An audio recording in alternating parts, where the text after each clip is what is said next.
Thanks for coming, everybody. I'm going to tell you a little bit about our video story, where we are now, how we got here, and where we're going in the future.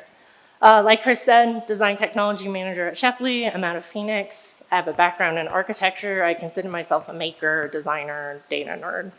Finch is our synthesis. We launched it about 11 years ago, and it's a pretty thriving platform. A little bit about Shepley Bulfinch. We have about 200 people. We're a national firm with architecture and interior design. We work in education, healthcare, science and technology, and multifamily residential. We have 5 physical studios, and then we have a virtual studio. We consider ourselves hybrid, so we let people work from the best location to do the work they're currently doing, whether that's home, in the studio, or at a client site. And we have been in business for 150 years, which is actually where our story starts. And you might be like, Jess, why are we talking about video 150 years ago?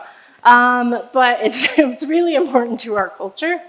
And at Shepley, we consider ourselves stewards of our firm's history. So 150 years is a long time, and no one who works for us was there in the beginning. No one who works for us has even seen the majority of the history of the firm. So it's really important for us to be collecting stories, carrying that on for the next generation. And as we do that, we collect artifacts. So we actually have physical archives of 150 years of project drawings, paintings, sketches, all kinds of stuff. Jumping forward very far, 15 years ago, we acquired our Phoenix office. We were looking for a way to continue to be a really connected firm. Face-to-face interaction is really important to us. So we went all in on video phones, video conference, and we bought our first video cameras where we could record in-person lectures and share them with the other studios. 10, 11-ish years ago, we launched Finch, got rid of all office email, and so Finch became the record of conversations that we have, which is great because that's searchable for people, whether or not they started yesterday or 15 years ago, right? And then you all know what happened in 2020. We were pretty well prepared for video conferencing. Like I said, we're pretty experienced with it, but there was just a lot more of it. And it was very easy when everything's online to record everything. And then last year we got access to Finch AI. So synthesis AI search within Finch. And that's really unlocked a lot of our ability to mine value out of all of this content we've been collecting over time. All right, who in the room kind of feels like knowledge management feels like hoarding sometimes? Yeah, great. Okay, so here's my favorite excuse. It's not hoarding if it's organized. So this is another picture of the archives. These are all the project roles, and it's a very satisfying picture. So I want to talk a little bit about our video collection over time. I think that's a perfect place to start. So we have about 300 plus videos on synthesis, most of it passive recording. So what do I mean when I talk about passive recording? We've been recording all office meetings, which are now town halls. We do them every other week. We do principal interviews. The series used to be called Inside the Architect Studio. We do Bulfinch spotlights. So at town halls, we'll have new hires, sometimes principals, do a quick 7-minute about me, which is really great for connection when we're a hybrid firm. We do project spotlights and pinups, which are like a Bulfinch spotlight, but about projects. We have all our Birdfeeder courses, so anytime we run a live course, it's recorded, it's thrown online. And then more casual is our panels and debates, which are live sessions that we record, but they're not like slide deck situation. Where are those videos? They're all over the place. If you've been collecting them forever, they're going to be basically where you left them. So we've got some in our old AV storage system. We've got things in OneDrive and SharePoint because we're a Teams company, and so when you record, that's where it gets stored. We have stuff in Vimeo because a long time ago, Synthesis didn't let you natively embed video, so you had to source it somewhere else. And all of these videos are embedded in posts and pages. So how do you go about finding them? We have access to the Synthesis data connector. And so I actually pulled the post and pages tables, grabbed the content column, and searched for SharePoint, searched for Vimeo, searched for stream.app, and made a whole list of all the places that might be a video. So then from there, I had one person move everything, and it took about 120 hours to do it. We did a second pass that was maybe another 20 hours. And the reason we had one person do it, and I think it was the right move, is that with the Excel file meant we eliminated mostly the chance for duplicate content, because a lot of times someone would put it in a post and then it also lives in a page. Sometimes someone else is managing and then there's 2 pages for a series. It was a lot of cleanup as we went, and so that was really helpful. And then we ran an exercise to figure out how much transcript editing we would need to do. So we tried to find a bad transcript, because I mean, you've all probably played with AI and like you misspell something and it knows what you mean anyway. For one, we had a hard time finding a bad transcript, but then we did find a couple and the search was fine. So what we found was AI search is so good that a bad transcript is good enough, and we did very little cleanup, just use the find and replace tool on common Shepley terms. And now the next step, because we're anticipating the launch of the LMS platform, is looking at how do we actually assign chapters to all of our content. So we're looking at using AI to do it. We're pulling out right now the caption file, which I believe now the transcript file has timestamps, but it didn't used to, so we were pulling the caption file. We throw it into Copilot, ask it explicitly, like, break up the webinar into smaller bite-sized pieces and review the attached transcript to identify where to break the video into different sections and include timestamps and module names. And then after that, instead of just taking it for its word, we've got a level 1 designer, so an emerging professional, actually running this exercise through Copilot, and then she's going back and watching the video to verify those timestamps, adjusting them slightly. And the value we get out of that is she's also consuming that content and learning at the same time. So, talking about AI and how it's changed the value of our videos. Discoverability was a wild thing for us, especially having 10 years of content. So in the same town hall where I announced Finch AI Search, we had a principal doing her Bulfinch spotlight, and she mentioned the black flag, which most people didn't know about because they were either not in the Boston studio or they'd been hired in the last 5 years. And so I was like, oh, I know there was a post about that, so I'm gonna ask Finch AI.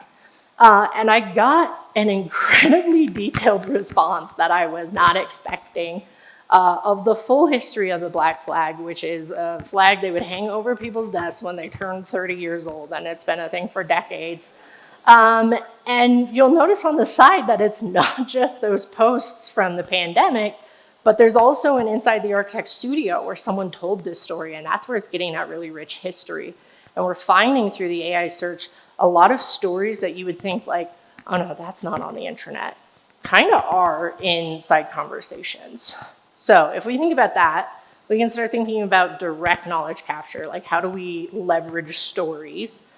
And so we've been playing around with private communities as topic bots. So we had done a series about 7 or 8 years ago with one of our healthcare planners. Some of you might have seen Jim present about it on stage here, where we interviewed Jennifer Oliver, our planner. She's wonderful, she's incredible, she has so much knowledge. And if you ask someone what they know, they don't know what they know. So it was an interview process, asking her things like, how do you approach a client about this topic? Putting pictures in front of her, what would you do differently? That kind of thing. So we had these videos lying around from this exercise we'd done a while ago. We threw it in a private community. So then we could start asking questions like, how does Jennifer deal with client uncertainty? And then you get a very thorough response, but the nice thing about the search is that you also get the citation. And so you can jump into that video and hear from Jennifer herself rather than just taking the AI approximation of Jennifer. And so we started doing that with a lot of things. We've been doing it with some marketing stuff. And then internally in IT, we've been having a lot of turnover lately. And we also have people working different coasts for coverage on help desk. And so documentation has always been really important to us, but it's all written documentation right now. So I'm in the middle of getting people to move stuff to video. And the way I'm doing it is that like passive recording. So when we're in a team check-in, someone shows how to do something, we record real quick for 5 minutes, and then I throw it on Finch. And then I, after hours, who haven't added a project to Clarity in like a year, can ask, how do I add a project to Clarity that's been in BIM 360 with another company? And I get a good response, but I can also click through the video and I can see people moving their mouse. I can see what they're clicking on. And also important in IT, you can see whether or not your screen looks like that and you actually have permissions to do it. So that kind of value added of seeing the whole picture, seeing the mouse clicks, is really one of the reasons we've been talking about video moving forward. So I want to dig into video first content. And so where do people go to learn new things? How many people go to your intranet? I expect a lot of people in this room. All right, good. Who talks to their colleagues? How about YouTube? TikTok, Instagram, YouTube Shorts, blogs? Who still reads books? Hey, that's pretty good. So we had a group starting that was going to build resources for building graphics and diagrams. So they ran a survey. What do you want to learn? What are you constantly looking for? And one of the things we asked is, where do you go to learn new skills? Which is the question I just asked all of you. And you'll notice the top 3 answers are peer-to-peer and video. So why do people love video? This is an incredibly written guide on how to publish to the cloud for Revit models. And it's very thoroughly written. It's got great screenshots. They're annotated. Who wants to read this? First is a 1-minute video that's going to show you how to do it real quickly with mouse clicks. So there is kind of that thing of like it being a better way to consume content for people. And I think it's important to note that people have different learning capacities, different learning styles.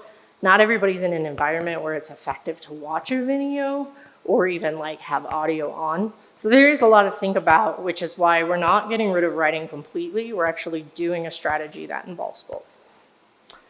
So who here is responsible for making content on their intranet?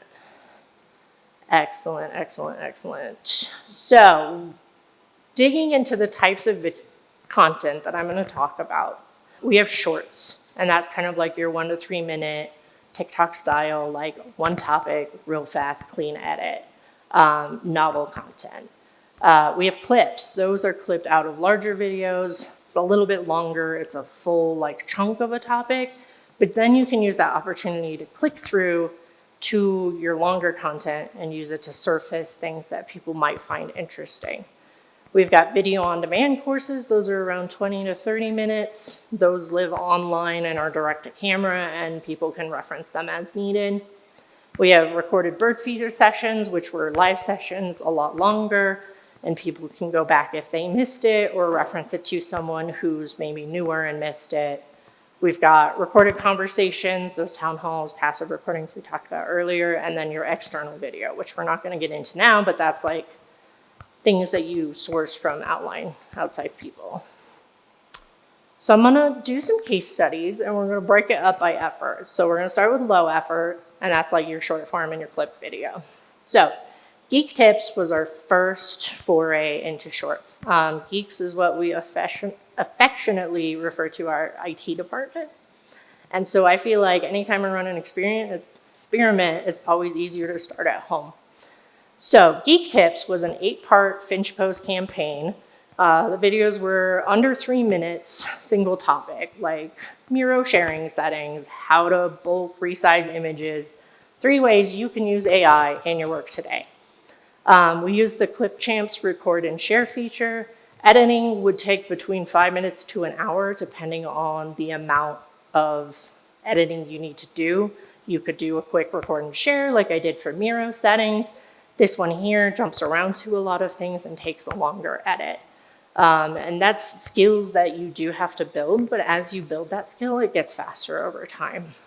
You'll notice that there's embedded captions, and that was really important because, again, like I said earlier, Not everybody has the ability to listen with audio. Maybe they're like in a client site or they're in the studio and they don't have their headphones in, that kind of thing. It's really important for people to have the option to read and not have audio on.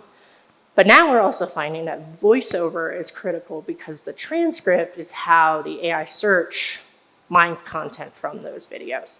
And then I don't know if you saw at the end there, Pablo decided on this video he was tired of doing voiceover, so he recorded from a previous one and trained an AI model to read his script and sound like him. And that's pretty fun. Clips. We ran a series about Microsoft Planner. It was a 3-part Finch Post campaign. We found a 20-minute video from Microsoft about Planner. We clipped out just the content that would be valuable to our users, skipped all the premium features that I'm not going to let them have, and then ran it in a Finch campaign. Then, shortly after that, I was watching Andrea Mead's AI search, and she had shown her colleague did a summarization of posts to written content. And I'm sitting there watching this, and I've got on my to-do list, make a technology page for Planner, and it's been sitting there forever. So I literally, like, almost word for word stole the prompt, and I was like, summarize these 3 posts, including the video transcripts, which absolutely did. And then did a follow-up of, can you write this like a guide, as if you were explaining directly to a user in second person what features are available in Planner, start with an introductory paragraph on why it's valuable to them. And then I got a really great answer. So good, I directly copied and pasted it into a page and was done in 5 minutes. So how much time did we spend? Chris said we like data and get ready for some numbers. So 25 minutes total. It was about 20 minutes to like clip that video down, write some Finch posts, 5 minutes, like I said, to make that AI page. If I had to do this, and the reason it's been sitting on my to-do list forever, it probably would have been about an hour to do, and it would have been really painful. But the nice thing about this, see, we're looking at like half the time, but I'm getting video and written content out of it. So I'm getting double value half the time, which is really great.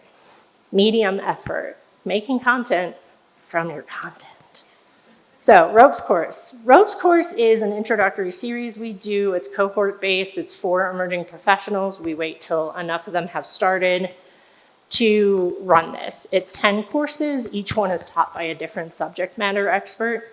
And it's actually not recorded, so bear with me on the fact that I just told you there's no video. They're delivered in person. And it's about stuff like, what is a project pursuit? This is what a contract looks like. So we did a full revamp of it. We had our subject matter experts list out like the outline of what they wanted to do. And then we had someone who's like a few years into their career build out the slide deck. And I found out after the fact, she used Finch AI to build the entire deck. And that pulls from, most of the time, our video content. So instead of reading standards pages, topic pages, watching videos, Googling, synthesizing all that into a summary, she's now getting summaries that are directly built on the way we talk about how we do architecture. She spent about 180 hours on that, but that's like full building the deck, finding images, etc. Probably would have taken her 360, like we're talking literally months here.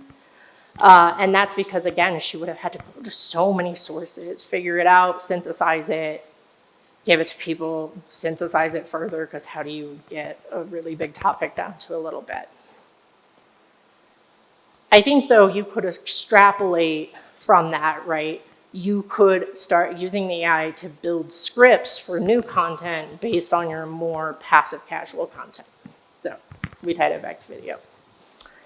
High effort content, this is where I'm going to start talking about video for strategy. So who here's written a technical guide?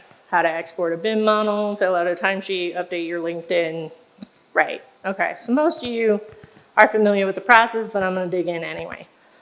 Traditionally written content, we spend time, we write a guide, we outline it, we fill it in, we're making screenshots, we're making diagrams, it's all groovy. We put it in front of people to see if, like, is it missing? It makes sense, that kind of thing. And then you make your final edits, and then there's a rollout. This whole process, minus some of the peer review, requires time from your subject matter expert. In a video first process, which I'm gonna go over what that actually means, it takes a lot less time. So, video first process, which is basically we make a video and then we develop written content around that video. So there's still a prepping phase of writing, but it's an outline, it might be a script, it doesn't have to be polished because no one's seeing that, right? Then there's recording. Even if you take a couple takes, it's still not that much time to do. Editing could range depending on how you did your recording. Could be fast, could be slow, but that doesn't have to be done by the subject matter expert. It could be done by someone who's younger, more excited, has time. And then again, we're building that opportunity for them to view and learn the content because they're watching it over and over and over again while they do edits.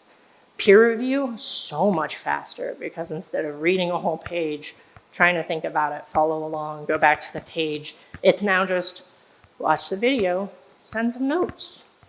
Then we do the AI summaries and guides after. That's much faster and it's synthesizing the work you've already done. And then we have rollout. So much shorter, but even shorter on the ask for your subject matter experts. Excel 101 was our first video on demand series, and this was actually before Synthesis AI. It's a 4-part series on demand, straight to camera. Each one is about 20 minutes, and it's really around basics in Excel and highly useful equations and formulas for architects and PMs. So it's very targeted to a specific audience. They did a Finch Post campaign every other week, and then it still lives in our Birdfeeder library, which is our learning and development group. Catalog for self-service, and just as a reference for the Synthesis AI. They spent 8 hours on this. They spent most of their time prepping, and that was really because they also gave you lab files. So there was like an Excel file you could download and follow along, and that takes time. They did an 1.5 hour of recording. They did straight shot, 1 take, no edits, because they wanted it to feel really casual. And then real quick editing to like put title slides, etc. on it. They chose to do this all themselves, but obviously, like we said earlier, it didn't have to be them. It's just the capacity and appetite of your subject matter expert, right? Both of these people, technical writers within the firm. Some of you might have recognized Jim Chambers on the last slide. He's our VP of practice. Probably a quarter of Finch is either written or edited by him. He estimates 40 hours to do this because, you know, that's a lot of really technical writing. It's a lot of screenshots. Peer review would be really long because someone has to follow along, and then you're missing screenshots. Anybody who's done this, you're always grabbing more screenshots. Field Reports is our most recent video on demand series. It is both an intro to how to do a field report and then also how we are using our new template process. We're anticipating the LMS, we're actually in the private beta. So instead of doing one 20-minute video, we actually have it as 9 1 to 2 minute lessons. It's easier to consume, easier to jump in and out of, easier to actually just send to someone who only needs like one part of that, right? And then that's a just-in-time Birdfeeder course that you can send to someone who is going to the site for the first time or someone who's new to our new process. Team spent about 18 hours on this one, and this is closer to what we're seeing on this process where it's a 1-hour prep meeting. They outline out as a team, the editor and the subject matter expert, what they want to go over. They did 2 1-hour recording sessions to get everything, and then 15 hours of editing and reviewing. This one's high editing because it's such a casual going over recording, but also because it's like, it's an iPad, it's on the site, it's on the computer, and that takes time. But that was done by one of my geeks, and so he considers himself now a field report expert because he's watched this so many times. And I love Chris's term of a nexpert, like he is now our field report nexpert 1 year into his career. AI summaries took 15 minutes. And what I love about these AI summaries is that, again, we're synthesizing content that we've already made. We've already said how we do field reports. We've defined how we define it. And then those summaries are just serving that to people again. We're also finding with the AI search, it could take the video and give you an answer, but it likes a very clear, concise why or definition. It likes a bulleted list. It likes a step-by-step.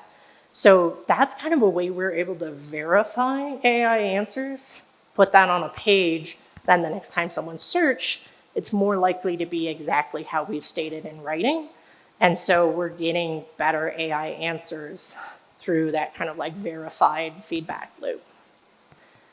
Talking to the team on this one, who are also used to this kind of thing, 100 hours to write this as a guide. And really a lot of that would be peer review. Because like if you think about if you had to review this, you're reading a thing, you're on your computer, you're reading, now you gotta get the iPad. It's a long process, right? So the last one I want to go over is our Autodesk Construction Cloud project startup. This one has not gone live yet, but they're pretty much done wrapping up this series. It's a 2-course series. The first one is how to set up a project in ACC, filter permissions, that kind of thing.